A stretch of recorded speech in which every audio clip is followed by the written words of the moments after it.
Sensibilizzare le persone alla cultura del fare, utilizzando materie prime disponibili nella nostra valle. Questo è uno degli obiettivi che intende raggiungere l'associazione Movimento Zoe in collaborazione con il Centro Informazioni Parco della Maiella di Sulmona, che lo scorso fine settimana ha organizzato una 2 giorni per l'insegnamento dell'autoproduzione di cosmetici.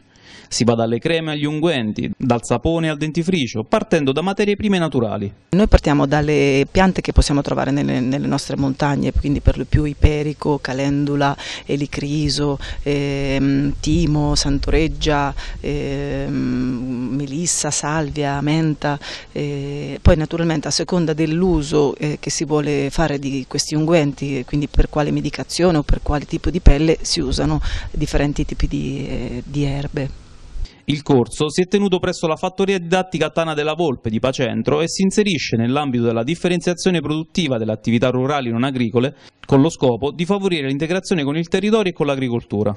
Diciamo che ci inventiamo un po' il lavoro, tra virgolette, cercando appunto di favorire al meglio quelle che sono le nostre potenzialità. E quindi che cosa abbiamo qui da offrire? Abbiamo questo magnifico territorio con i suoi prodotti e con tutto quello che poi al di là dell'agricoltura vera e propria si può inserire in questo contesto, e quindi si va dall'artigianato, dall'educazione, dall'equitazione, appunto da questi laboratori, insomma è un progetto che la mia speranza è che sempre più giovani, anche meno giovani, insomma chi si trova spesso in condizioni di non cercare di non trovare degli sbocchi, di aprire un po' gli occhi e rendersi conto che un po' di risorse le abbiamo e comunque vanno sfruttate e sostenute per appunto rilanciarci e insomma proporre idee e collaborazioni per stare più sereni, insomma, fare una vita sana.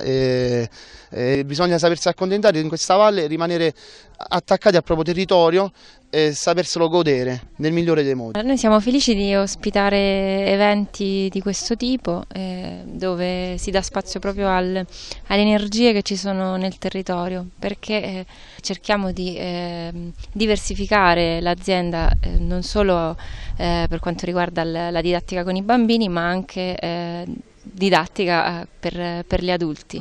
Si sta portando avanti una collaborazione, avendo firmato la convenzione per 3 anni con il Parco della Maiella per la gestione dell'Infopoint a Badia, per creare un vero e proprio centro polifunzionale dove mettere a disposizione della comunità i talenti della comunità stessa. Cioè la nostra intenzione non è quella di calare dei saperi dall'alto, tutt'al più di creare di una rete tale che i saperi già esistenti e preesistenti nella comunità emergano e vengono essi stessi messi a disposizione della comunità.